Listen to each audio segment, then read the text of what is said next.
नमस्कार, जय हिंद, वंदे मातरम साथियों। मैं अभिषेक मिश्रा आज आप सभी लोगों का हमारे दृढ़ संकल्प 2.0 पर न्यू एनसीईआरटी हिस्ट्री की एक और नई क्लास में बहुत बहुत स्वागत करता हूं।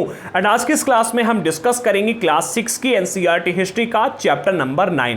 हमारे आज के इस चैप्टर का नाम है नए साम्राज्य और राज्य। एंड इस चैप्टर में हमको क्या क्या जानकारियां देखने को मिलेगी, पहले ये देख लेते हैं। तो इस चैप्टर में हम प्राचीन काल के महान राजाओं के बारे में डिस्कस करेंगे, जिसमें सबसे पहले नाम आता है समुद्रगुप्त के बारे में पढ़ेंगे, फिर हम हर्षवर्धन के बारे में पढ़ेंगे, हम विक्रमादित्य के बारे में पढ़ेंगे, हम पल्लव चालुक्य राजाओं के बारे में पढ़ेंगे, हम पुलकेशन द्वितीय के बारे में पढ़ेंगे। एंड इन सब के अलावा हम ये भी देखेंगे कि उस प्रकार के राजा किस तरह की सेना रखते थे, उस समय आम जनता जो थी वो किस प्रकार से रहती थी, आम जनता की हालत क्या थी, उस समय की प्रशासन किस प्रकार से कार्य करता था। इतनी जानकारियां आज के इस चैप्टर में हम प्राप्त करेंगे। तो जिन लोगों ने इससे पहले के चैप्टर यानी कि चैप्टर नंबर 1 से लेकर के 8 तक के वीडियोस को नहीं देखा है, डिस्क्रिप्शन बॉक्स में हमने आपको प्लेलिस्ट दे दी है, जिस पर क्लिक करके आप लोग सारे के सारे वीडियोस बिल्कुल फ्री में अभी के अभी देख सकते हैं। एंड हम जब भी कोई क्लास लेकर के आते हैं, जब भी किसी चैप्टर का वीडियो बनाते हैं, तो उस चैप्टर का बहुत ही गहराई से अध्ययन करते हैं एंड पूरे चैप्टर का निचोड़ निकाल के आते हैं और उस निचोड़ के माध्यम से पूरी की पूरी क्लास को कवर करते हैं। तो हमारी इस मेहनत के लिए एक लाइक एंड एक सब्सक्राइब तो आप कर ही सकते हो। अगर नहीं करते हो तो कोई बात नहीं, देखिए सब्सक्राइब करने से आपका कुछ जाएगा नहीं, बट मुझे एक सब्सक्राइब का फायदा होता है, तो सब्सक्राइब कर दिया करो। एंड कमेंट बॉक्स में जय हिंद सभी लोग लिखा करें। और हाँ, जिन लोगों को हमारी एनसीईआरटी के नोट्स लेने हैं, देखो अभी एनसीईआरटी हिस्ट्री के 2 तरह के नोट्स आपको मिल सकते हैं। हमारा एनसीईआरटी का जो सिलेबस है अभी चेंज हुआ है, आप सभी लोगों को पता है। एक सन 2022-23 के अकॉर्डिंग का सिलेबस मिलता है और एक सन 2023-24 का सिलेबस है। जो हमारा पुराना सिलेबस था, यानी कि अब जो पुरानी एनसीईआरटी हो गई, उसमें आपको 11 चैप्टर देखने को मिलते थे। नई एनसीईआरटी में आपको 10 चैप्टर देखने को मिलते हैं। अब आप कहोगे कि एक चैप्टर कहां गया, ठीक है। तो जो पहले चैप्टर नंबर 9 था, उस चैप्टर को रिमूव कर दिया गया। उसके कुछ टॉपिक चैप्टर नंबर 8 में शिफ्ट कर दिए गए। हम ये कह सकते हैं कि चैप्टर नंबर 8 और 9 को मर्ज कर दिया गया एंड चैप्टर नंबर 9 को रिमूव कर दिया गया। एंड जो आपको चैप्टर नंबर 10 पहले मिलता था, वो चैप्टर नंबर 9 की जगह आ गया। चैप्टर नंबर 11 को चैप्टर नंबर 10 की जगह दे दी गई और इस तरह से अब आपको नई एनसीईआरटी में केवल 10 चैप्टर देखने को मिलते हैं, ठीक है। जो चैप्टर नंबर 9 पहले था, उसका नाम था व्यापारी, राजा और तीर्थयात्री, जिसमें राजा और तीर्थयात्रियों के बारे में हम पिछले कई सारे चैप्टर्स में काफी कुछ पढ़ चुके हैं। एंड जो लास्ट वाला चैप्टर मिलेगा उसमें भी हम पढ़ेंगे। तो तीर्थयात्रियों और राजाओं के बारे में जानकारी थी वो रिमूव कर दी गई एंड व्यापारियों वाली जानकारी को चैप्टर नंबर 8 में शिफ्ट कर दिया गया, जिससे कल की क्लास में हमने डिस्कस किया था। अब अगर इस चैप्टर की बात की जाए तो ये जैसा पहले था वैसा अब भी है। तो हमारे पास 2 तरह के नोट्स हैं, सन 2022-23 के सिलेबस के अकॉर्डिंग एंड आपकी एक नई एनसीईआरटी जो सन 2023-24 है इसके अकॉर्डिंग। दोनों ही सिलेबस आपको दोनों ही नोट्स आपको हमारी वेबसाइट पर मिल जाएंगे। डिस्क्रिप्शन बॉक्स में हमने जो न्यू एनसीईआरटी आई है जो हम डिस्कस कर रहे हैं, इसके पीडीएफ की लिंक दे दी है। आप चाहें तो उस पर क्लिक करके डायरेक्टली नोट्स को परचेस कर सकते हो। अदरवाइज हमने हमारा व्हाट्सएप नंबर भी दिया है, जिस पर मैसेज करके आप हमसे एनसीईआरटी के नोट्स प्राप्त कर सकते हो। बट याद रखना, नोट्स के लिए आपको थोड़ा सा पेमेंट करना होगा। हम बहुत मेहनत करते हैं, मेहनत से नोट्स बनाते हैं, क्लासेस बनाते हैं, तो सब्सक्राइब कर दिया करो और थोड़ा सा पेमेंट लेते हैं। तो इसके लिए मतलब आप ज़्यादा बुरा मत मानना। और देखो, पेमेंट हम इसलिए लेते हैं क्योंकि मेरा मानना है कि फ्री में अगर कोई भी चीज़ हमें मिलती है तो हम उसकी इज्जत नहीं करते हैं। कोई भी व्यक्ति जब किसी को फ्री में कुछ मिल जाता है तो उसकी वैल्यू नहीं करता है, इसीलिए हमने नोट्स के लिए पेमेंट रखा है। आगे बढ़ते हैं, अब अपने मेन टॉपिक पर आ जाते हैं। तो आज के इस चैप्टर में हम सबसे पहले जानकारी प्राप्त करेंगे समुद्रगुप्त के बारे में। देखो, वेबसाइट पर जो 2 तरह के नोट्स दिए गए, दोनों में इंडिकेट किया गया है कि सन 2022-23 के सिलेबस के नोट्स हैं और ये सन 2023-24 के। जो लोग यूपीएससी या सिविल सर्विस एग्जाम की तैयारी कर रहे हैं वो लोग पुरानी वाली एनसीईआरटी के नोट्स लें, और जो जिनका सिलेबस एनसीईआरटी पर ही बेस्ड है वो न्यू एनसीईआरटी के नोट्स लें, ठीक है। तो आप लोग इसका कंफ्यूजन मत होना कि आपको कौन से नोट्स लेने हैं। अब आ जाते हैं अपने टॉपिक पर। तो इस चैप्टर में सबसे पहले डिस्कस करेंगे समुद्रगुप्त के बारे में। अच्छा, समुद्रगुप्त के बारे में हम पढ़ने जा रहे हैं, तो आपने कभी ये सोचा कि समुद्रगुप्त के बारे में हमको जानकारियां कहां से प्राप्त होती हैं? तो सबसे जो पहला स्रोत निकल के आता है वो आपकी समुद्रगुप्त की प्रशस्ति है। अच्छा, प्रशस्ति का अर्थ क्या होता है? प्रशस्ति एक संस्कृत का शब्द है जिसका अर्थ होता है प्रशंसा। क्या होता है? प्रशंसा। याद रखना, प्रशस्ति का अर्थ होता है प्रशंसा, ठीक है। यानी किसी के बारे में प्रशंसनात्मक वर्णन करना। यानी उसकी बड़ाई करना, ठीक है। तो समुद्रगुप्त की एक हमको प्रशस्ति प्राप्त हुई, कहां से प्राप्त हुई है? तो समुद्रगुप्त के बारे में हमें इलाहाबाद में अशोक स्तंभ पर खुद एक अभिलेख से पता चलता है। इलाहाबाद जिसे आज हम प्रयागराज के नाम से जानते हैं, यहां पर एक अशोक स्तंभ प्राप्त हुआ है, इसके ऊपर एक अभिलेख लिखा गया है, ठीक है। अच्छा, अभिलेख किसे कहते हैं ये पिछले कई अध्यायों में हम डिस्कस कर चुके हैं, तो अभी यहां पर इसे डिस्कस नहीं करेंगे। आप ऐसे समझ सकते हो पत्थर के ऊपर खोद खोद कर लिखा गया लेख, जिसे अभिलेख कहा जाता है, ठीक है। इस पर समुद्रगुप्त के दरबारी कवि जिनका नाम था हरिसेन, इन्होंने संस्कृत भाषा में प्रशंसात्मक वर्णन प्रस्तुत किया है। यानी कि हम कह सकते हैं कि जो ये अभिलेख है, इस अभिलेख को समुद्रगुप्त एक दरबारी कवि थे जो कि इनके दरबार में रहते थे, उन्होंने प्रशंसनात्मक वर्णन प्रस्तुत किया है। उन्होंने प्रशंसनात्मक कोई बात लिखी है जो कि इस अभिलेख पर लिखी गई है, ठीक है। यह एक विशेष किस्म का अभिलेख है। अच्छा, विशेष किस्म का अभिलेख क्यों है? क्योंकि अधिकतर जब भी हम कहीं खुदाई करते हैं या फिर जब भी कहीं से कोई अभिलेख प्राप्त होता है तो हम देखते हैं कि उसमें किसी राजा का आदेश दिया गया होता है, कोई सूचना दी गई होती है, दान का विवरण दिया गया होता है। बट ये एक ऐसा अभिलेख है जिसमें किसी राजा के बारे में प्रशंसनात्मक वर्णन दिया गया है, एक प्रशस्ति से हम कह सकते हैं, ठीक है। अच्छा, प्रशस्ति शब्द जो है, ठीक है, ये एक संस्कृत भाषा का शब्द है जिसका अर्थ होता है प्रशंसा, ठीक है। इसी वजह से हम इस अभिलेख को प्रयाग प्रशस्ति या फिर समुद्रगुप्त की प्रशस्ति के नाम से भी जानते हैं, याद रखना, ठीक है। क्या प्रयाग प्रशस्ति या फिर समुद्रगुप्त की प्रशस्ति के नाम से भी हम इस अभिलेख को जानते हैं, और इसी वजह से मतलब हाँ, जो ये अभिलेख है इसी से हमको समुद्रगुप्त के बारे में जानकारियां प्राप्त होती हैं। आगे बढ़ते। अच्छा, इस अभिलेख से हमको क्या क्या जानकारियां प्राप्त होती हैं, ये पॉइंट नंबर 2 में समझो आप। देखो, इसमें राजा को यानी कि समुद्रगुप्त को एक योद्धा, युद्ध जीतने वाला राजा, विद्वान और उत्कृष्ट कवि के रूप में भरपूर प्रशंसा यहां पर की गई है। यानी कि आप कह सकते हो कि यहां पर इसे ईश्वर के बराबर बताया गया है। इस अभिलेख में समुद्रगुप्त को योद्धा के रूप में, युद्ध जीतने वाले के रूप में, विद्वान के रूप में और उत्कृष्ट कवि के रूप में इतना अधिक प्रशंसनात्मक वर्णन किया गया है कि इसे भगवान के बराबर बता दिया गया। इतने महान राजा थे, आप ऐसा कह सकते हो। अच्छा, जो यहाँ पर ये प्रशंसात्मक वर्णन किया गया है, अगर आप इसके बाद में इस टॉपिक को पढ़ेंगे, ठीक है, अभी जो हम डिस्कस करने वाले, अगर आप उसे पढ़ोगे तो आप भी कहोगे कि हाँ, सच में ये एक महान राजा होंगे, इसी वजह से इनका इतना अच्छा विवरण दिया गया है। समुद्रगुप्त एक संगीत प्रेमी राजा था, वो बीड़ा भी बजाता था। उसके इस गुण को सिक्कों पर भी दिखाया गया। देखो, समुद्रगुप्त जो राजा थे, ठीक है, वो संगीत प्रेमी थे, उत्कृष्ट कवि थे, विद्वान थे। ये तीन इनके गुण जो हैं बहुत ही विशेष हैं, और जिनका जो ये गुण है बीड़ा बजाने वाला, ठीक है, ये सिक्कों उस समय पर जो सिक्के चला करते थे उन सिक्कों में समुद्रगुप्त को बीड़ा बजाते हुए दिखाया गया था, ठीक है। आगे बढ़ते हैं। अगला पॉइंट मिलता है हरिसेन द्वारा वर्णित 4 प्रकार के राजा और उनके प्रति समुद्रगुप्त की नीतियां। अच्छा, यहां से आप समझ जाओगे कि समुद्रगुप्त जो थे वो कितने शक्तिशाली राजा थे और उनके प्रति जो उनके आसपास के राजा थे वो किस प्रकार की नीतियां यूज करते थे, कैसे वो रहते थे। तो सबसे पहले में दिया जा रहा है हरे रंग का क्षेत्र। हरे रंग का क्षेत्र आपका मैप में ये वाला है, ठीक है, जिसमें आपको नालंदा, पाटलिपुत्र, कन्नौज, कानपुर, प्रयागराज, मथुरा ये इलाके मिलते हैं, ठीक है। तो यहाँ पर बताया जा रहा है कि हरे रंग का जो ये क्षेत्र है यहाँ पर आर्यावर्त के उन 9 शासकों का है, ठीक है। आर्यावर्त के यहाँ पर 9 शासक राज किया करते थे। आर्यावर्त किसे कहते हैं? तो हमारे भारत देश को एक टाइम पर आर्यावर्त नाम से जाना जाता था। आपने गाना सुना होगा आर्यावर्ते जम्बू द्वीपे, ठीक है, श्री राम भगवान के ऊपर जो गाना बना है, ठीक है, अयोध्या नगरी पर, उसमें इसका यूज किया गया है, ठीक है। तो आर्यावर्त के 9 शासक इन हरे क्षेत्रों पर राज करते थे। समुद्रगुप्त ने क्या किया था, इन 9 के 9 शासकों को हरा दिया था और उनके राज्य को अपने राज्य में मिला लिया था। तो 9 शासकों को पहले हराया, ठीक है। तो आप याद रखना, पहला ये हो गया। दूसरा हो गया क्या, उसके बाद में दक्षिणापथ के 12 शासक आते हैं। दक्षिणापथ किसे कहते हैं? तो दक्षिण की ओर जाने वाला रास्ता, जिसके बारे में हमने पिछले अध्याय में डिस्कस किया था। ये दक्षिणापथ यानी कि ये इधर वाले शासक, ठीक है, दक्षिण की ओर वाले शासक, ठीक है। तो यहाँ पर दक्षिणापथ के 12 शासक हैं जिनको इन्होंने क्या किया, इनमें से कुछ की राजधानी को दिखाया गया है मानचित्र में लाल बिंदु से, आप ये देख सकते हैं जो लाल बिंदु दिए गए हैं। यहाँ पर दक्षिणापथ के 12 शासकों की कुछ राजधानियां दिखाई गई। एक्चुअल पूरा का पूरी जानकारी नहीं है कि किस राजा का कितने क्षेत्र में पूरा का पूरा मतलब साम्राज्य फैला था, क्योंकि उस समय की लिखित जानकारी हमको बहुत ही कम प्राप्त हो पाती है। तो इसे रेड डॉट के माध्यम से बताया गया है कि यहाँ पर इन दक्षिणापथ के 12 शासकों की राजधानियां थी, ठीक है। तो समुद्रगुप्त ने पहले इन 9 शासकों को हराया और इनके राज्य को अपने राज्य में मिला लिया। इसके बाद में इन 12 शासकों को भी हरा दिया, ठीक है। जब इनको हरा दिया तो इन्होंने क्या किया, इन्होंने समुद्रगुप्त के सामने समर्पण कर दिया कि भाई आप राजा हमारे रहेंगे, हम आपके सामने समर्पण करते हैं, हम हार गए हैं और आप हमको अब छोड़ दो, ठीक है। जब समर्पण कर दिया तो समुद्रगुप्त ने उन्हें फिर से शासन करने की अनुमति दे दी कि आप जाओ दक्षिणापथ में, आप अपना साम्राज्य फैलाओ, ठीक है, और अपना जिस तरह से आप मतलब अपने राज कर रहे थे उस तरह से राज करो जा करके। आप यहाँ पर कितने 9 और 12 21 राजाओं को इन्होंने हरा दिया, ठीक है। 21 राजाओं को हराने के बाद में उनके साम्राज्य के ऊपर इनका अधिकार हो गया, क्योंकि जिन्होंने समर्पण किया उनका राज भी अब समुद्रगुप्त के अधीन हो गया और इन 9 शासकों के राज्य पर तो समुद्रगुप्त ने पूर्ण रूप से कब्जा कर लिया। अगला मिलता है पड़ोसी देशों का आंतरिक घेरा, जो कि बैगनी रंग से रंगा गया, यानी कि ये वाला घेरा, ठीक है। ये वाला जो घेरा है ये यहाँ पर इनके पड़ोसी देश रहा करते थे, पड़ोसी देश इनके थे, ठीक है। पड़ोसी राज्य आप कह सकते हो, ठीक है।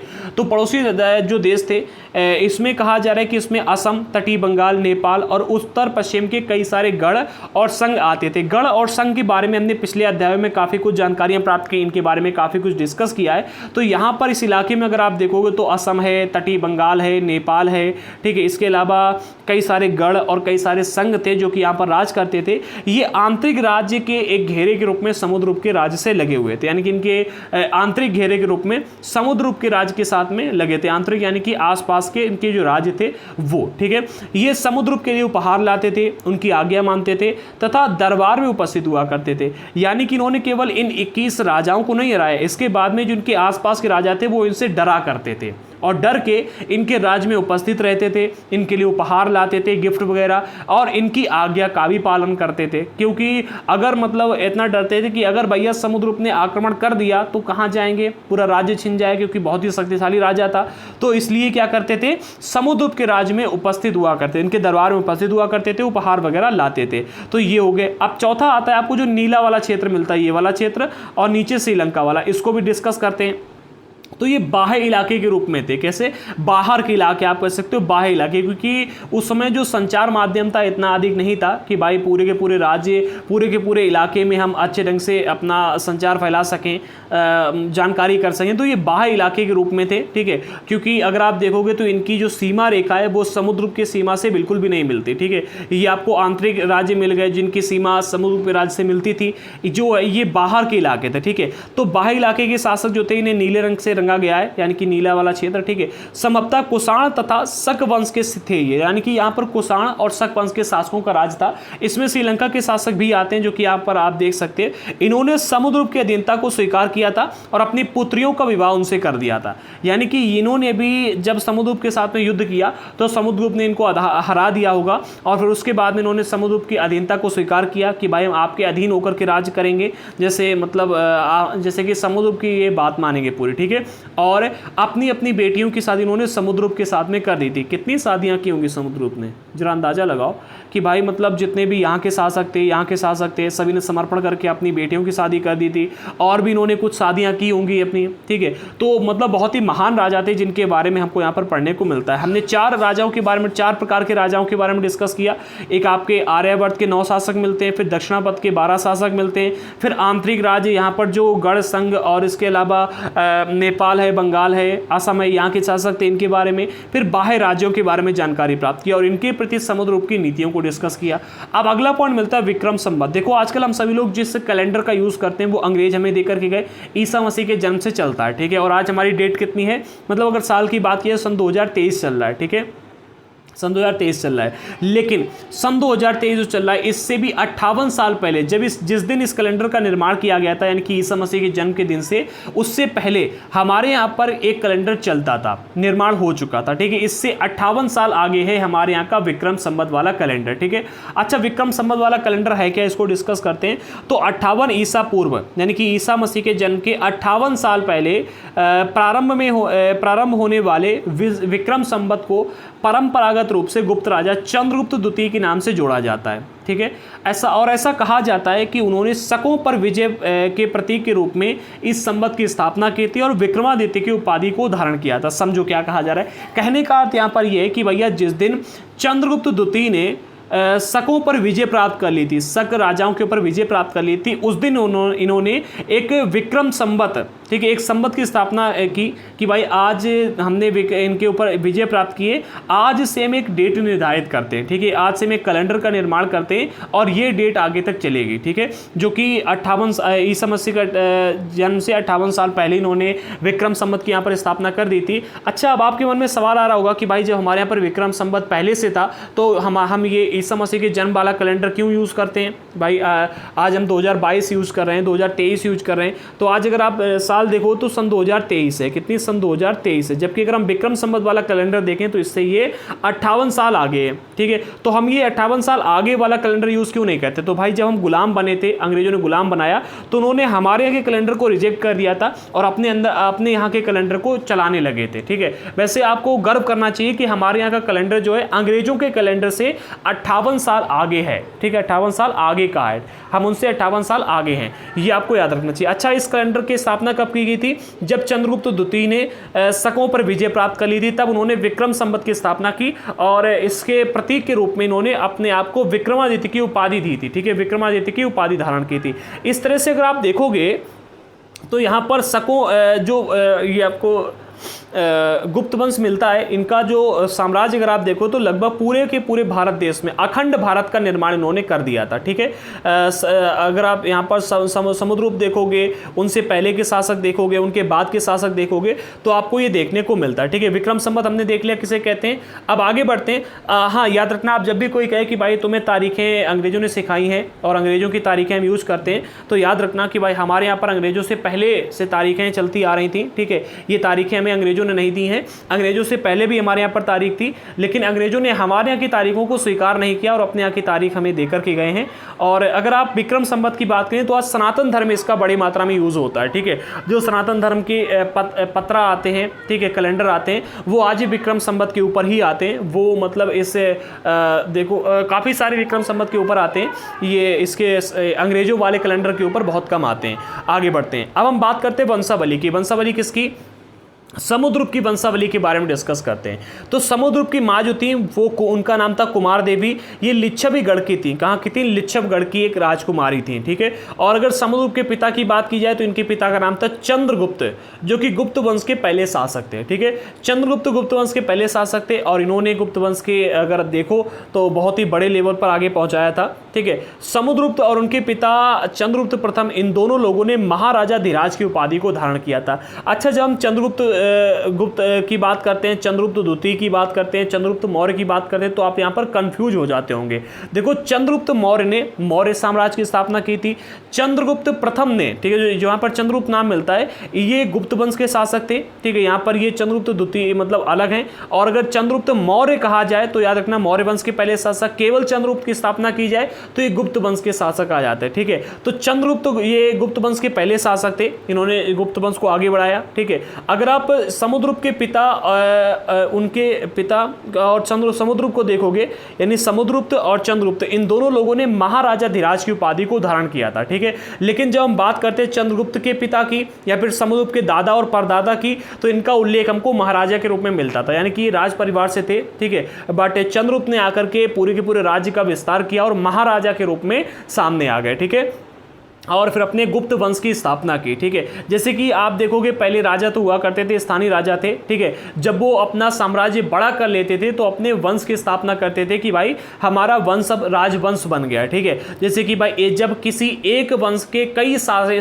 शासक लगातार राज्य करते हैं तो वो एक वंश कहलाता है। ठीक है, जिसके बारे में हमने पिछले अध्याय में डिस्कस किया है। तो जब चंद्रगुप्त के पिता दादा पहले राजा थे, दादा के बाद में परदादा राजा थे, फिर इनके पिता राजा बने। ठीक है, फिर जब चंद्रगुप्त राजा बने तो इन्होंने अपने एक वंश की स्थापना कर दी जिसे गुप्त वंश कहा गया। ठीक है, और गुप्त वंश में चंद्रगुप्त के बाद में इनका पुत्र आता है जिसका नाम समुद्रगुप्त है। और चंद्रगुप्त समुद्रगुप्त इन दोनों लोगों ने महाराजा धीराज की उपाधि को धारण किया, इन्होंने अपने साम्राज्य का विस्तार किया। अगर आप समुद्रगुप्त को देखोगे तो इन्होंने लगभग अखंड भारत का निर्माण कर दिया था। इसके बाद में आते हैं समुद्रगुप्त द्वितीय। ठीक है, जो समुद्रगुप्त है, एक मिनट, चंद्रगुप्त द्वितीय, समुद्रगुप्त के पुत्र का नाम है चंद्रगुप्त द्वितीय। ठीक है, इसे शक विजेता भी कहा जाता है। ठीक है, अगर आप चंद्रगुप्त द्वितीय को देखोगे तो इसने विक्रमादित्य की उपाधि को धारण किया था। जब जिसे जानते हैं विक्रमादित्य, तो इन्होंने अखंड भारत का निर्माण कर लिया था शक विजेताओं को हरा करके। ठीक है, एक मिनट, शकों को हरा करके शक विजेता इनको कहा जाता है। ठीक है, और चंद्रगुप्त द्वितीय को अगर आप देखोगे तो उसने पश्चिम भारत में सैन्य अभियान करके अंतिम शक शासक को परास्त कर दिया था।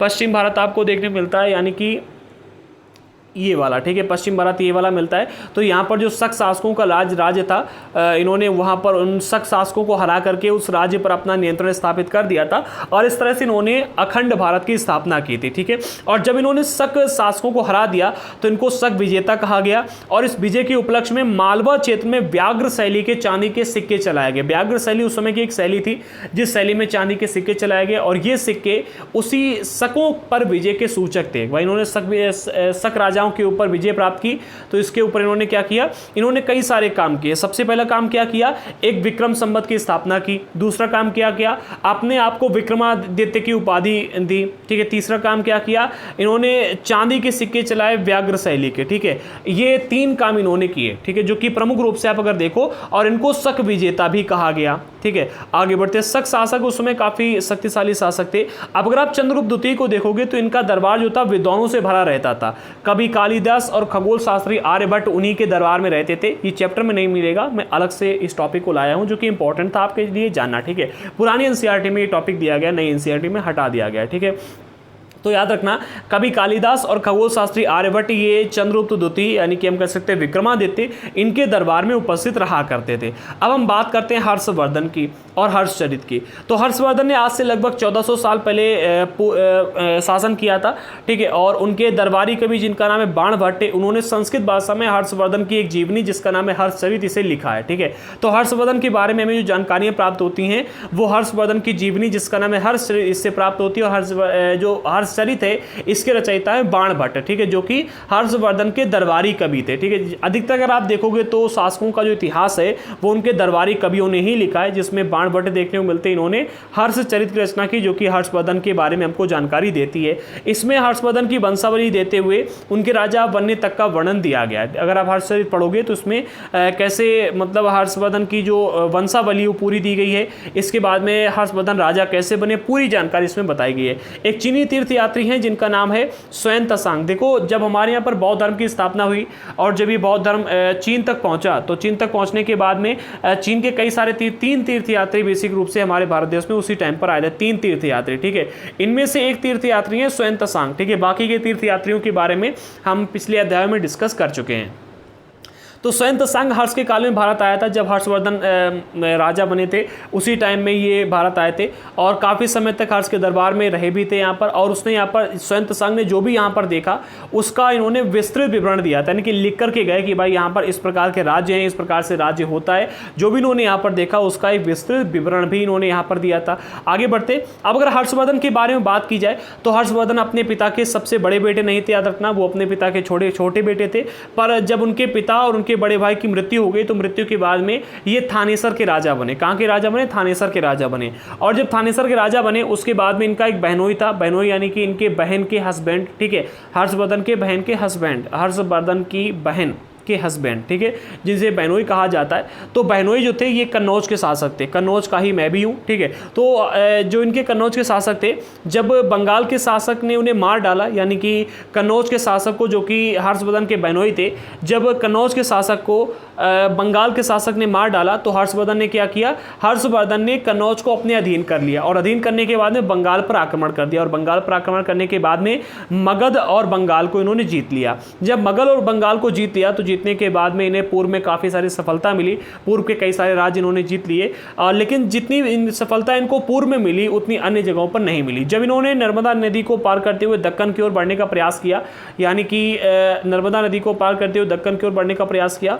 हम कह सकते हैं इधर की ओर बढ़ने का प्रयास किया, ठीक है। इन्होंने बंगाल वगैरह को जीत लिया। जब ये इधर की ओर आए तो इन्हें यहाँ पर किन्होंने रोका, यहाँ पर जो शासक थे जिनका नाम हम कह सकते हैं कि भाई चालुक्य नरेश पुलकेशन द्वितीय, इन्होंने यहाँ पर इनको रोक लिया। तो हमने सबसे पहले बात की समुद्रगुप्त के बारे में, ठीक है, फिर हमने विक्रमादित्य के बारे में बात की, ठीक है, जिन्हें चंद्रगुप्त द्वितीय भी कहा जाता है। हमने बात कर ली हर्षवर्धन के बारे में, शॉर्ट में जानकारी दी गई है। आज से लगभग 1400 साल पहले इन्होंने राज किया था। इनकी जानकारी हमको हर्षचरित से मिलती है जिसके रचयिता बाणभट्ट हैं, ठीक है। और स्वयं तसांग इन्हीं के टाइम पीरियड में भारत में आया था, उसने यहाँ पर जो कुछ भी देखा उसका विस्तृत विवरण दिया। हर्षवर्धन अपने पिता के सबसे बड़े बेटे नहीं थे और जब इनके बड़े भाई और पिता की मृत्यु हो गई तो थानेसर के राजा बने। इनके बहनोई जो थे वो कन्नौज के शासक थे, जब बंगाल के शासक ने इनके बहनोई को मार दिया तो हर्षवर्धन ने कन्नौज को अपने अधीन कर लिया और बंगाल पर आक्रमण कर दिया। जब बंगाल पर आक्रमण किया तो बंगाल को जीत लिया। बंगाल पर जीतने के बाद में मगध और बंगाल को जीतते हुए पूर्वी इलाके में काफ़ी सारी इनको सफलता मिली। ठीक है, बंगाल पूर्व में ही पड़ता है और मगध जो है वो भी लगभग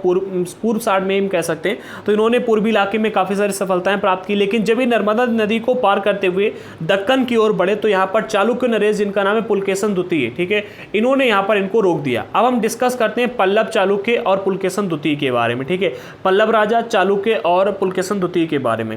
तो सबसे पहले पॉइंट में कहा जा रहा है इस काल में पल्लव और चालुक्य दक्षिण भारत में सबसे शक्तिशाली राजवंश थे। कितने साल पहले? आज से लगभग 1400 साल पहले। ठीक है, आज से लगभग 1400 साल पहले, 1500 साल पहले से अगर हम बात करते हैं तो पल्लव, चालुक्य, ठीक है, ये दो राजवंश थे जो कि दक्षिण भारत में सबसे महत्वपूर्ण देखने को मिलते हैं। पल्लवों की राजधानी है कांचीपुरम, ठीक है, और पल्लवों का राज्य जो है कांचीपुरम के आसपास के क्षेत्रों से लेकर के कावेरी नदी के डेल्टा तक फैला था। कावेरी नदी आपको पूर्वी इलाके में मिलती है और जो अगर आप पल्लवों कांचीपुरम देखोगे तो ये आपको मतलब पश्चिमी और इधर तरफ मतलब बीच में देखने को मिलता है, हम ये कह सकते हैं। ठीक है, देखिए कांचीपुरम दिया गया है क्या मैप में? आई थिंक देना चाहिए। कांचीपुरम, हाँ, कांचीपुरम ये मिलता है। ठीक है, और कांचीपुरम और इसके आसपास के इलाके में पूरे में फैला हुआ था इनका राज्य। ठीक है, आगे बढ़ते हैं। हाँ, तो टॉपिक पर आते हैं। हाँ, पल्लवों की राजधानी जो थी वो कांचीपुरम थी और पल्लवों का राज्य कांचीपुरम के आसपास के क्षेत्रों से लेकर के कावेरी नदी की डेल्टा तक फैला था। जबकि चालुक्यों की अगर बात की जाए तो चालुक्य कृष्णा और तुंगभद्रा नदियों के बीच में स्थित थे।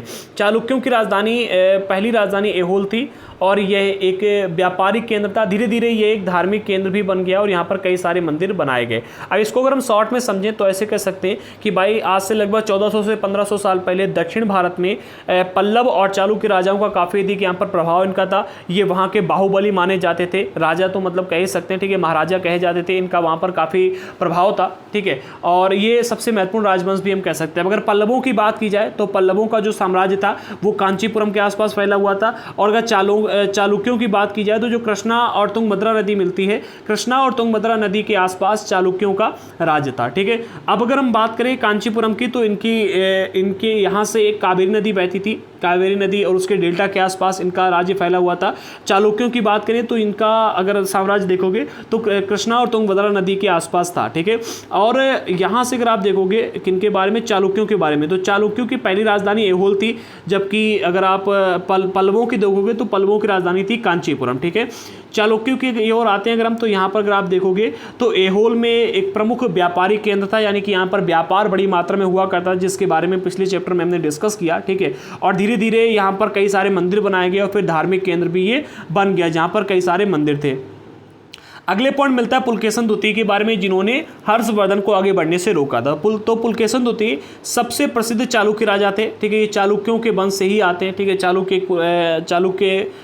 चालुक्य एक प्रकार का वंश है, ऐसा समझ लो, जिसमें कई सारे राजा हुए। तो उसमें एक पुलकेशन द्वितीय भी हुए। पुलकेशन द्वितीय सबसे प्रसिद्ध चालुक्य राजा था। उसके बारे में रवि कीर्ति द्वारा रचित प्रशस्ति से हमको पता चलता है। देखो, प्रशस्ति जो है कई सारे राजाओं के ऊपर रची गई। प्रशस्ति का अर्थ होता है प्रशंसात्मक वर्णन। तो जैसे समुद्रगुप्त के बारे में प्रशंसात्मक वर्णन प्रस्तुत किया गया था, उसी तरह से पुलकेशन द्वितीय के बारे में, इनके बारे में भी अच्छी अच्छी बातें बताते हुए काफ़ी मतलब एक प्रशस्ति लिखी गई थी। ठीक है, तो इनके बारे में हमको जो भी जानकारी मिलती है वो रवि कीर्ति द्वारा लिखी गई प्रशस्ति से हमको पता चलता है। इसमें उनकी 4 पीढ़ियों के बारे में जानकारी दी गई है इस प्रशस्ति में। और पुलकेशन द्वितीय को अपने चाचा से ही राज्य मिला था, याद रखना। पुलकेशन द्वितीय मतलब अपना राजा, अगर इनके बारे में डिस्कस करोगे तो इनके पिताजी राजा नहीं थे, इनके चाचा राजा थे और इन्होंने अपने चाचा से राज्य प्राप्त किया था। जब हम क्लास 12th में जाएंगे तो क्लास 12th में इसके बारे में डिटेल में जानकारी दी गई, जो कि बहुत ही इंपॉर्टेंट है और बहुत ही विस्तृत रूप से जानकारी दी गई, जो कि हम डिस्कस करेंगे। क्लास 12th में दिया गया। ठीक है, और हाँ, आगे बढ़ते हैं। रवि कीर्ति पुलकेशन द्वितीय के दरबारी कवि थे। रवि कीर्ति के अनुसार उन्होंने पूर्व और तथा पश्चिम दोनों समुद्र तटीय इलाकों में अपने अभियान चलाए और इसके अतिरिक्त हर्ष को भी आगे बढ़ने से रोका। अगर हम पूर्वी तट और पश्चिमी तट की बात करते हैं तो पूर्वी तट आपको ये वाला मिलता है, ठीक है, और पश्चिमी तट ये वाला मिलता है। तट यानी कि समुद्र तट से लगा हुआ इलाका। ठीक है, तो इन्होंने पूर्वी तट पर भी काफ़ी सारा अपना मतलब सैनिक अभियान चलाए, यहाँ से कर वगैरह वसूलते थे, और पश्चिमी तट पर भी इनका प्रभाव था। काफ़ी टाइम तक इनका प्रभाव यहाँ पर रहा। ठीक है, आगे बढ़ते हैं, और इन्होंने हर्षवर्धन को भी आगे बढ़ने से रोका था। अगले पॉइंट में बताया जा रहा है कि पुलकेशन द्वितीय ने पल्लव राजाओं के ऊपर भी आक्रमण किया था। ठीक है, जैसे कि हमने यहाँ पर बात की, पल्लव राजा जो थे उनका जो साम्राज्य था वो कावेरी नदी के आसपास फैला था और कांचीपुरम उनकी राजधानी थी। तो इन्होंने कांचीपुरम में जब आक्रमण किया तो पल्लव राजा इनको कांचीपुरम की एक दीवार के पीछे शरण लेनी पड़ी थी। ठीक है, पल्लव राजा को जिसे कांचीपुरम की दीवार के पीछे छिपके ये रहे थे, उन्होंने वहां पर शरण ली थी। पर चालुक्यों की विजय जो थी वो काफी मतलब अल्पकालीन रही थी। देखो, जब भी कोई दो व्यक्ति आपस में लड़ते हैं, ठीक है, तो दोनों व्यक्ति कमजोर होते हैं, दोनों की सेना प्रभावित होती है, दोनों की सेना में लोग मारे जाते हैं। ठीक है, जनबल की हानि होती है, धन की भी हानि होती है। और जब दोनों ही मतलब जो दोनों में से कोई एक जीते है एक हार जाए, और अगर उस जीते वाले व्यक्ति के ऊपर आप आक्रमण करो तो उसकी ताकत उस टाइम पर बहुत कम होती है, तब आप उसे मार सकते हो। जैसे कि एक बहुत ही गेम पॉपुलर हुआ था, आज के टाइम पर तो उसका क्रेज बहुत ही कम हो गया है। आप देखोगे पबजी नाम का, ठीक है, तो पबजी में मान लो कि भाई दो व्यक्ति आपस में लड़ रहे हैं, ठीक है, और क्या है कि इस व्यक्ति ने इस व्यक्ति को मार दिया। तो जब ये व्यक्ति इसे मारेगा, ठीक है, तो इसमें इसकी भी ताकत कम होगी, क्योंकि मारते व्यक्ति इसने भी इसके ऊपर प्रभाव डाला होगा। ठीक है, इसकी गोलियां कम होंगी, इसकी जो हेल्थ है वो भी डाउन हो जाए, क्योंकि इसको भी एक ना एक गोली जरूर लगी होगी। अब अगर कोई तीसरा व्यक्ति आता है और इसके ऊपर अटैक करता है तो ये मारा जाता है। ठीक है, थर्ड जब कोई मारता है तो मर जाती है। इसी तरह से जब जब पल्लव और चालुक्य राजाओं के बीच में लड़ाइयाँ चल रही थी, जिसमें पल्लव राजा ने कांचीपुरम की दीवार के पीछे शरण ली थी, तो इससे चालुक्य जो थी और जो पल्लव थे ये दोनों ही दुर्बल पड़ गए, दोनों ही वंश जो थे वो दुर्बल पड़ गए थे, दुर्बल। ठीक है, इनकी ताकत कम हो गई थी। जब पल्लव और चालुक्य दोनों की ताकत कम हो गई तो राष्ट्रकूट तथा चोल वंश के राजाओं ने आकर के इनको समाप्त कर दिया। हुआ क्या, देखो, पुलकेशन द्वितीय ने किनको, पल्लव राजाओं को हराया। ठीक है, और जब पल्लव राजाओं को हराया तो इनकी ताकत पुलकेशन द्वितीय की कम पड़ गई। जब पुलकेशन द्वितीय की ताकत कम पड़ गई तो राष्ट्रकूट और चोल वंश के राजा आए और उन्होंने पुलकेशन द्वितीय को समाप्त कर दिया। यानी कि अगर मित्रता करके रहते तो इनका राज्य और आगे जाता, लड़ाई लड़ी इसलिए समाप्त हो गए। ठीक है, क्योंकि ताकत कम हो गई थी इनकी। आगे बढ़ते हैं, इन राज्यों का प्रशासन कैसे चलता था, ये भी एक इंपॉर्टेंट टॉपिक है, डिस्कस करते हैं। प्रशासन की प्राथमिक इकाई गांव होते थे, लेकिन धीरे धीरे कई अन्य बदलाव आए। राजाओं ने आर्थिक, सामाजिक, राजनीतिक या सैन्य शक्ति रखने वाले लोगों का समर्थन जुटाने के लिए कई सारे कदम उठाए। देखो, उस टाइम पर अगर आप देखोगे जो प्रशासन की प्राथमिक इकाई थी वो गांव पहले हुआ करते थे। ठीक है, लेकिन क्या हुआ, धीरे धीरे चेंजेस आने लगे।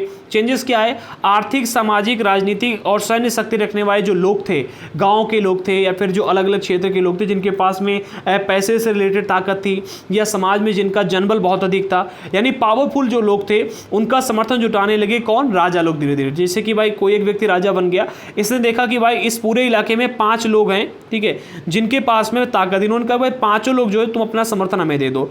इन लोगों ने 5 लोगों ने अपना समर्थन दे दिया। इस इलाके में भी इसी तरह से, इस इलाके में भी इसी तरह से। तो जो अलग अलग इलाके थे, ठीक है, अलग अलग गाँव थे, वहाँ के जो पावरफुल लोग थे उनका समर्थन राजाओं ने जुटाना शुरू कर दिया। ठीक है, प्रशासन में कुछ महत्वपूर्ण पद वंशानुगत बनाए गए, ठीक है, बन गए, तथा कभी कभी एक ही व्यक्ति कई पदों पर कार्य करता रहता था। देखो यहाँ पर इस चीज़ को समझो, कहने का अर्थ ये कि अगर प्रशासन की प्राथमिक इकाई देखोगे तो पहले गांव हुआ करते थे। ठीक है, लेकिन धीरे धीरे क्या हुआ, राजा ने क्या किया, कुछ बदलाव किए। ठीक है, जो बदलाव किए उनमें सबसे पहला बदलाव ये था कि आर्थिक, सामाजिक, राजनीतिक, सैन्य शक्ति रखने वाले लोगों का समर्थन जुटाने के लिए कई सारे कदम उठाए। उनमें से एक कदम ये इन्होंने उठाया होगा कि भाई जैसे कि भाई किसी व्यक्ति के पास में राजनीतिक ताकत है, ठीक है, कोई व्यक्ति है जो जिसको बहुत अधिक ज्ञान है राजनीति का, तो उन्होंने कहा भाई आप हमें अपना समर्थन दो, ठीक है, और हम अपने यहाँ पर तुमको ये पद दे रहे, ये पोस्ट पर आप हमारे यहाँ पर जॉब करोगे। ठीक है, राजा ने कहा कि भाई आप हमारे यहाँ के राजनीतिकार है। जैसे कोई व्यक्ति जिसके पास में सैन्य ताकत काफी अधिक है, तो राजा ने कहा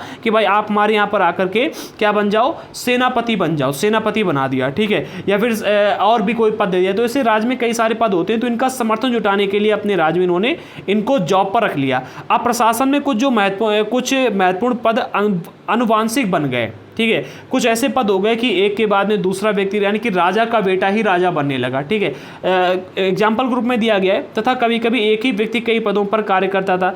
ऐसा हुआ कि भाई एक ही व्यक्ति जो है वो कई सारे पदों पर काम करेगा, और इसके मरने के बाद में इसका बेटा काम करने लगा, उसके बाद उसका बेटा काम करने लगा, यानी कि वंश परंपरा के आधार पर कुछ पद चलने लगे। ठीक है, जिसमें जैसे कि हरिसेन जो थे ये अपनी पिता की तरह महादंडनायक बने, साथ ही उन्हें कुमारा मात भी बनाया गया। ठीक है, साथ साथ संधि विग्रहिता भी बनाया गया। तो ये कुछ उस समय के पद थे, ठीक है, और ये पद अलग अलग थे और अलग अलग प्रकार का कार्य इनके पास हुआ करता था। तो हरिसेन अगर आप इनको देखोगे तो सबसे पहले तो ये एक दरबारी कवि थे, ठीक है। इसके अलावा ये महादंड नायक बने, ये कुमारा मातवी बने, ये संधि विग्रहिता भी बने, यानी कि 3 पद इनके पास में थे, ठीक है। चौथा ये कवि थे, दरबारी कवि थे, तो 4 पदों पर कार्य कर रहे थे और इनके पिता भी इस पद पर कार्य कर रहे थे, ठीक है। तो यहाँ पर वंश परंपरा के हिसाब से चला और कई पदों पर एक साथ काम करने लगे, तो इस प्रकार का प्रशासन पहले चलता था। अगला पॉइंट मिलता है, संभवतः वहां के स्थानीय प्रशासन में कुछ प्रमुख व्यक्तियों का बहुत अधिक बोलबाला था। आज से अगर कुछ साल पहले आप देखोगे तो समाज में ऐसा देखने को मिलता था कुछ समय पहले तक, और आज भी है अगर आप देखोगे, ठीक है। मतलब प्राचीन काल में ज़्यादा था, फिर धीरे धीरे चेंजेस आए, ठीक है। कुछ समय पहले ये अगर आप देखोगे तो चेंजेस ज़्यादा आपको देखने को मिलते हैं। हाँ, आगे बढ़ते हैं। इनमें नगर श्रेष्ठी या मुख्य बैंकर या शहर का व्यापारी सार्थवा यानी कि व्यापारियों के काफिले का नेता, प्रथम कुलिक अर्थात मुख्य शिल्पकार तथा कायस्तों यानी कि लिपकों का प्रधान जैसे लोग होते थे। कहने का अर्थ यहाँ पर यह है कि जैसे आप नगरों में देखोगे, ठीक है, तो नगरों में क्या है, या फिर हम स्थानीय इलाकों में देखें, ठीक है, तो यहाँ के स्थानीय इलाकों में कुछ प्रमुख व्यक्ति थे जिनका बोलबाला ज़्यादा देखने को मिलता है। जैसे कि आज के टाइम पर अगर आप गाँव में जाकर के देखो तो जिस व्यक्ति के पास में सबसे अधिक ज़मीन होती है उसका बोलबाला रहता है, या फिर जिसके पास में गवर्नमेंट जॉब होती है उसके पास बोलबाला रहता है, या फिर जो नेता बन जाता है उसका बोलबाला रहता है, या फिर जो बदमाश बन जाता है उसका बोलबाला रहता है। इसी तरह से प्राचीन काल में भी कुछ ऐसे व्यक्ति थे जिनके पास में समाज में अपना बोलबाला रहता है, जिनके पास में ताकत थी, जिनमें से एक निकल के आता नगर श्रेष्ठी या फिर मुख्य बैंकर कह सकते हो। ये शहर का व्यापारी हुआ करता था, ठीक है, शहर का व्यापारी मुख्य बैंकर हो गए जिसके पास में सबसे अधिक पैसा होता था, या फिर इसे नगर श्रेष्ठी कहा जाता था, ठीक है, इनका बोलबाला था। दूसरा मिलता है व्यापारियों के काफिले का नेता जिसे सार्थवाह कहा जाता था, इनके पास में काफ़ी ताकत थी। इसके अलावा मुख्य शिल्पकार थे जिनको प्रथम कुलिक कहा जाता था, ठीक है, इनका काफ़ी अधिक बोलबाला था कि भाई जितने भी शिल्पकार हैं वो सभी इनके अंडर काम करते हैं, प्रथम कुलिक हो गए, ठीक है, तो इनका बोलबाला हो गई होगा। इसके अलावा लिपिकों के प्रधान जिसे कायस्थ कहा जाता था, इनका काफ़ी अधिक बोलबाला होता था, ठीक है। तो यहाँ पर हमने क्या समझा, यहाँ पर हमने ये समझा कि राजा लोग जो थे वो ऐसे व्यक्तियों का समर्थन जुटाते थे जिनके पास में अपनी ताकत होती, जैसे कि आर्थिक, सामाजिक, राजनीतिक, सैन्य शक्ति रखने वाले लोगों का समर्थन राजा लोग जुटाने लगे। इसके अलावा दूसरी बात यहाँ पर हमने ये देखी कि एक ही व्यक्ति कई बार कई सारे पदों पर कार्य करता था, और जो पद थे वो कभी कभी वंश परंपरा के आधार पर भी चलने लगे थे, अनुवांशिक पद हो गए थे। इसके अलावा जो नगर अगर आप देखोगे या फिर स्थानीय समाज देखोगे तो स्थानीय प्रशासन में कुछ लोगों का प्रमुख बोलबाला था जो कि यहाँ पर आपको देखने को मिलते हैं। आगे बढ़ते, अब अगला पॉइंट मिलता है एक नए प्रकार की सेना। यहाँ पर हम डिस्कस करेंगे राजाओं ने एक नई प्रकार की सेना बनानी शुरू कर दी थी। सैनिक रखने के लिए ये लोग क्या करते थे, तो पहले पॉइंट में कहा जा रहा है कुछ राजा अभी भी पुराने राजाओं की तरह एक सुसंगठित सेना रख देते, यानी कि राजा ने क्या किया, पूरी सेना को रख लिया और रखने के बाद में उनको सैनिक यानी कि वेतन दे करके उनको अपने पास रखते थे, जो कि पुरानी कला थी। इस हिसाब से कुछ राजा लोग ऐसा करते थे, पर इसके साथ ही सेना नायक भी होते थे, ठीक है, जो कि आवश्यकता पड़ने पर राजा को सैनिक सहायता दिया करते थे, ठीक है। सेना नायक यानी कि हम कह सकते हैं कि भाई राजा ने क्या किया कि भाई अपने, जैसे कि इतने बीच में राजा का राज्य फैला हुआ है, ठीक है, राजा यहाँ पर रहता है, राजा ने कहा कि भाई इस इलाके में एक सेना नायक बना दिया, ठीक है, और कहा कि भाई इस पूरे इलाके में आप कर इकट्ठा करोगे, ठीक है, और जो भी कर आपको प्राप्त होगा उससे आप अपने खर्चा चलाओगे, और खर्चा चलाने के बाद में बचा हुआ पैसा आप हमें दोगे, बाकी जब हमें ज़रूरत पड़ेगी तो आप हमारी सहायता करोगे, और जितने इलाके में आप मतलब इस इलाके में आप रहोगे तो यहाँ पर अपने सैनिक रखो, ठीक है, सैनिक रखोगे और आप सेना नायक के रूप में यहाँ पर रहोगे, ठीक है, और जब भी हमें ज़रूरत पड़ेगी तो आपको अपने सैनिक हमें भेजने पड़ेंगे, ठीक है। इसी तरह से इस इलाके में, इसी तरह से इस इलाके में, तो कुछ इलाकों में इन्होंने सेना नायकों की नियुक्ति कर दी थी, ठीक है। इसके साथ ही कुछ सेना नायक भी होते थे जो कि आवश्यकता पड़ने पर, यानी कि मुख्य रूप से इनके जो सेना नायक थे उनके सैनिक राजा के पास नहीं रहते थे, लेकिन सेना नायक अपने पास सैनिक रखते थे। जब भी राजा को आवश्यकता होती थी तो सेना नायक अपने सैनिकों को राजा के पास भेजा करते थे। इन सेना नायकों को नियमित वेतन नहीं दिया जाता था, बदले में इनमें से कुछ को भूमिदान दिया जाए, भूमिदान यानी कि जगह दे दी और कहा गया कि आप वहाँ से कर वसूलो या खेती करो, ठीक है, भूमिदान दे दिया गया और कहा गया कि भाई आप यहाँ से खेती वगैरह करो, कर वगैरह वसूलो, उपहार प्राप्त करो, और जब हमें आवश्यकता पड़ेगी तो हमें सहायता करो। ठीक है, तो ऐसे सेना नायकों की नियुक्ति करना भी शुरू कर दिया गया था। और कुछ राजा थे जो कि पुराने राजाओं की तरह सुसंगठित सेना रखते थे, यानी कि भाई हमारे पास 5000 सैनिक है, वो सैनिकों को वेतन देकर रखते थे।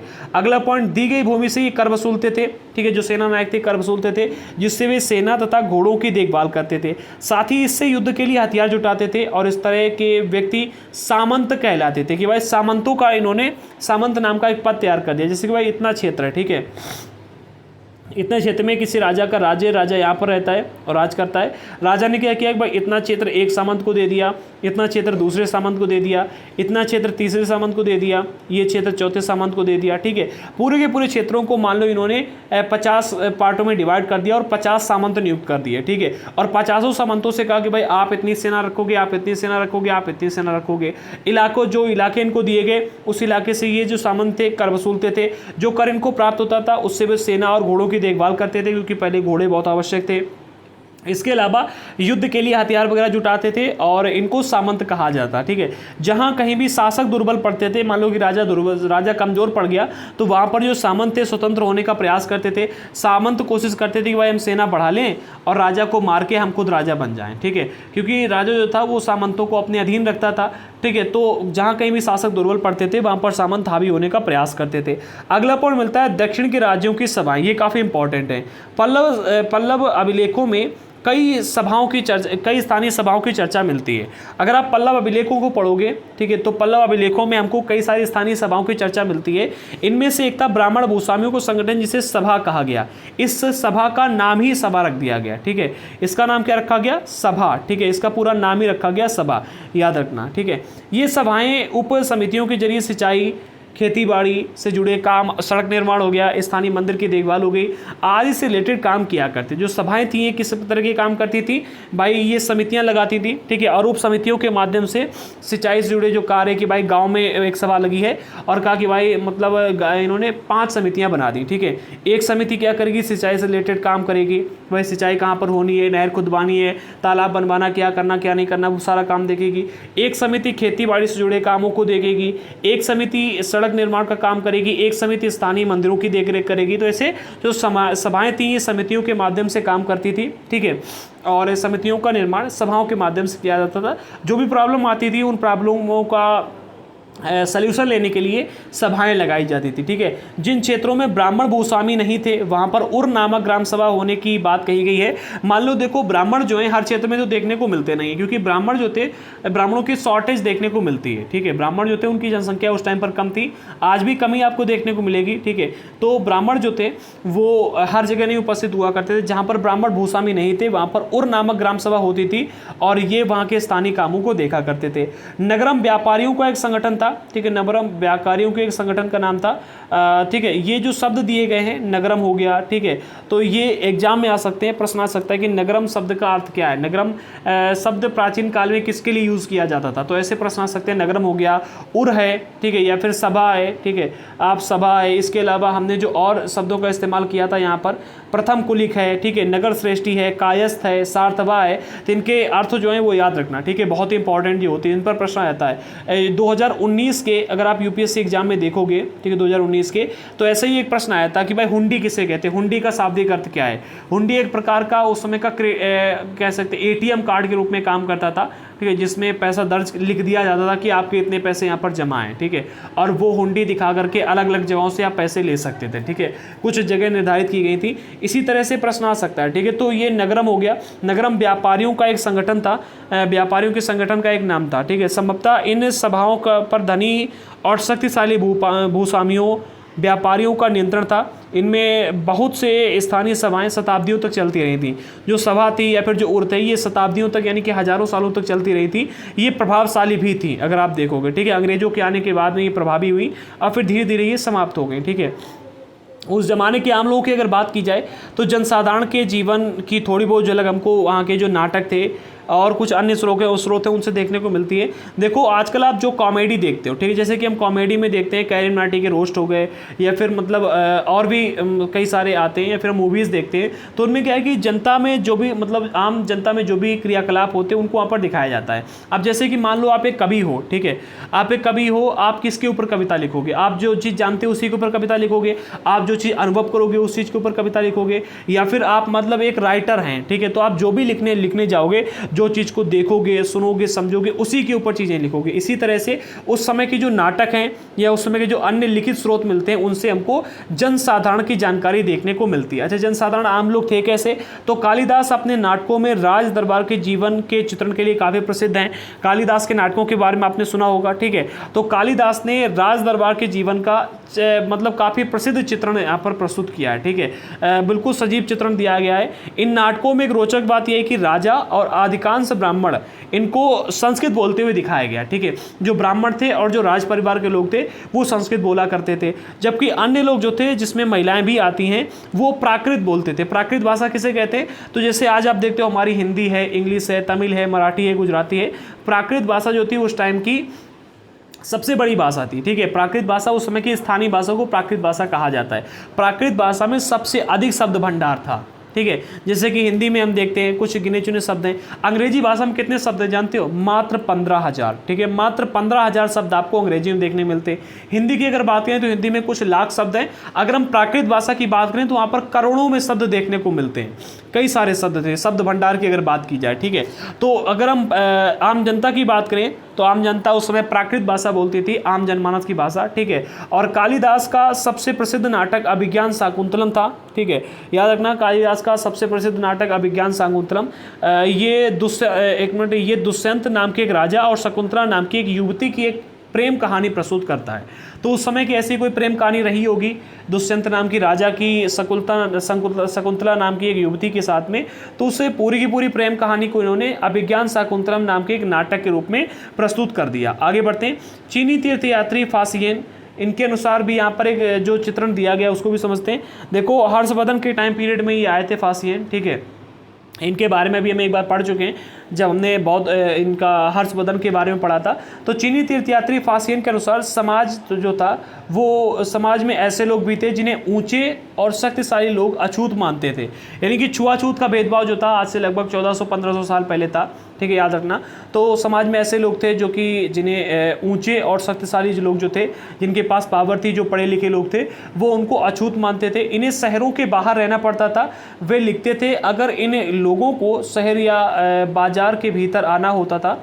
हाँ, जो फासियन है, फासियन ने लिखा है कि जो अछूत लोग थे, ठीक है, जब अछूत लोगों को शहरों या बाजार के भीतर आना होता था तो सभी को आगाह करने के लिए लकड़ी के एक टुकड़े पर चोट करते हुए आते थे, यानी कि एक प्रकार की आवाज़, ध्वनि उत्पन्न करते थे।